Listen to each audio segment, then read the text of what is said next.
And we know immigration is a huge hot-button issue for so many of you with thoughts and beliefs about what's right and what's wrong. We know many are affected personally by this often divisive issue. ABC 15 wants to hear your stories as we try to put a face on this difficult topic. Navita Forgani in the newsroom tonight. And Navita, today you talk with a 16-year-old girl who is now the sole provider for her whole family.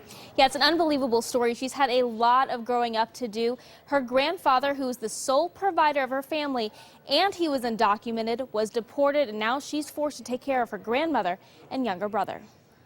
From the pictures, Jacqueline Garcia seemed to have a pretty normal childhood. He was so happy because I got an 8th grade scholarship thing for my grades. But these pictures don't share the real story.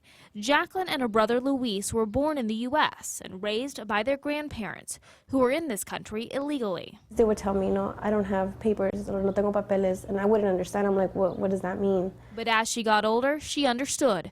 Without legal documentation, her grandfather couldn't keep steady work. So hard to pay our bills, which would always be the light bill. And even through those tough times, Jacqueline didn't think things could get worse. In 2012, my grandmother was in the hospital.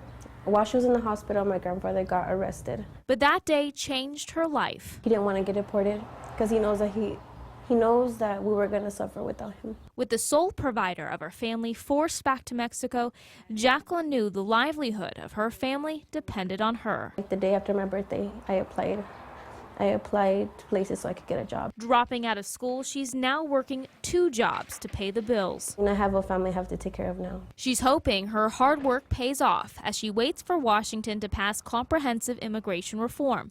Part of the legislation would try to bring families like hers back together. I went through it. I don't want no one else to go through it.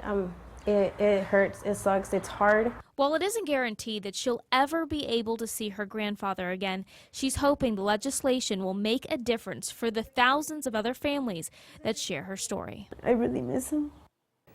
And Senator John McCain is working on a bipartisan solution, but he said earlier this week this new legislation won't make anyone happy. But for Jacqueline, this really isn't about the politics. Her grandmother is extremely sick, and if she doesn't make it, she and her brother could be separated because they'll have to be placed in foster care. Yeah, a very real story about a real family affected by all of this. Thanks so much, Navita.